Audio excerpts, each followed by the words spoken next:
The live TV, सच सबसे आगे।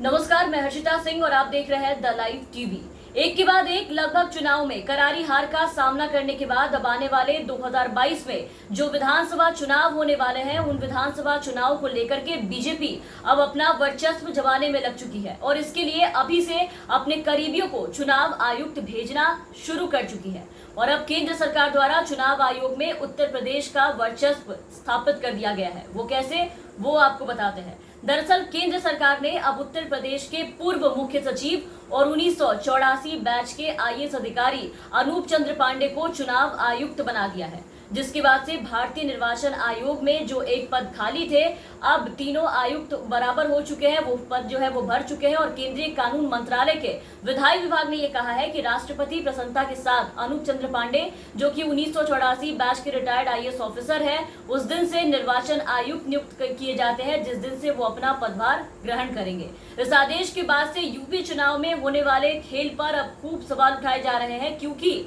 UP के मुख्य सचिव रहे अनूप पांडे जो अब नए चुनाव आयुक्त बनाए गए हैं, ये बीजेपी और योगी के बहुत ही ज्यादा करीबी माने जाते हैं। और आप सोचिए कि अब 3 सदस्यीय कमीशन में फिर से तीनों सदस्यों के पद पर ये आ गए हैं, तो अब इन्हीं के नेतृत्व में आने वाले वक्त में जो उत्तर प्रदेश का जो चुनाव है, विधानसभा चुनाव जो होने वाला है, ये इनके ही नेतृत्व में होगा। पंजाब, गोवा, मणिपुर, उत्तराखंड के जो चुनाव है वो सब कराए जाएंगे, जिसको लेकर के अब सोशल मीडिया पर अब विपक्ष के साथ साथ लोग भी अनूप चंद्र पांडे की नियुक्ति पर काफी ज्यादा सवाल उठा रहे हैं कि उत्तर प्रदेश के पूर्व मुख्य सचिव और मोदी जी और साथ ही योगी के बेहद करीबी को अब इलेक्शन कमिश्नर बनाया गया है। ये यूपी चुनाव के कुछ महीने पहले किया गया है, जिसके बाद से काफी सवाल उठाए जा रहे हैं, जिससे यूपी में होने वाले विधानसभा चुनाव में भारी उलटफेर होने की संभावना जताई जा रही है। आपको बता दें कि पांडे के लिंक्डइन प्रोफाइल को अगर आप देखेंगे तो उनके लिंक्डइन प्रोफाइल में 2019 लोकसभा चुनाव को एक बहुत बड़ी उपलब्धि बताई गई थी और अब बतौर चुनाव आयुक्त इनकी निगरानी में आप देखिए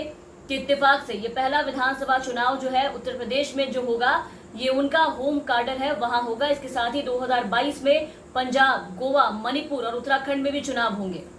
जिसमें अब विपक्ष की तरफ से बार बार ये सवाल उठाए जा रहे हैं कि ऐसे लोगों को जो कि सरकार के बेहद करीबी हैं, उनको चुनाव आयुक्त नियुक्त करना कितना सही है और कितनी ईमानदारी के साथ ये चुनाव होंगे, ये इस बात से समझा जा सकता है, इसका अंदाजा लगाया जा सकता है। यहाँ आपको बता दें कि यूपी में अनूप पांडे को इस पद पर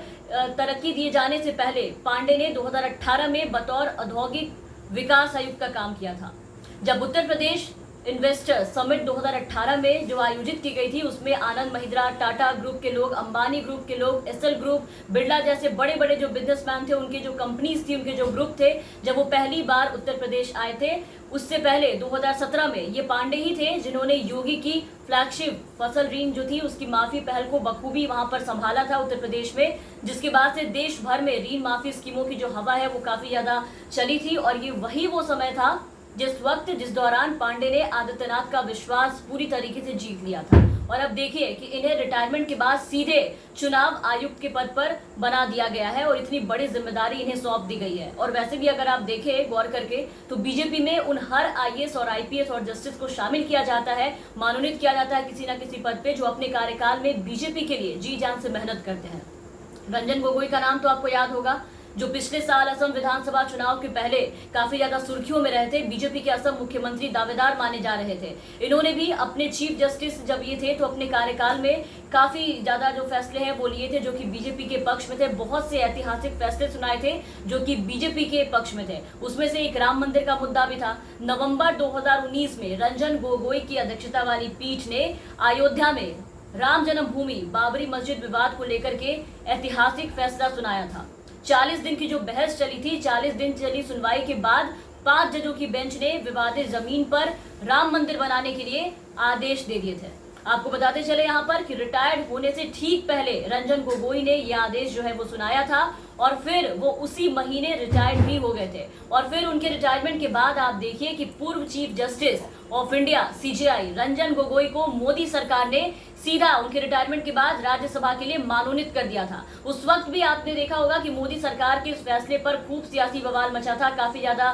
गोगोई की आलोचना हुई थी। उस वक्त अयोध्या विवाद पर सुप्रीम कोर्ट का फैसला आने के बाद से ही आपको बता दें कि जो कयास थे वो लगाए जा रहे थे कि गोगोई की अगली मंजिल राज्यसभा हो सकती है या फिर इन्हें सरकार, बीजेपी सरकार कोई अच्छे पोस्ट पर रख सकती है। और हुआ ठीक वही था, जिसके कयास लगाए जा रहे थे वही हुआ।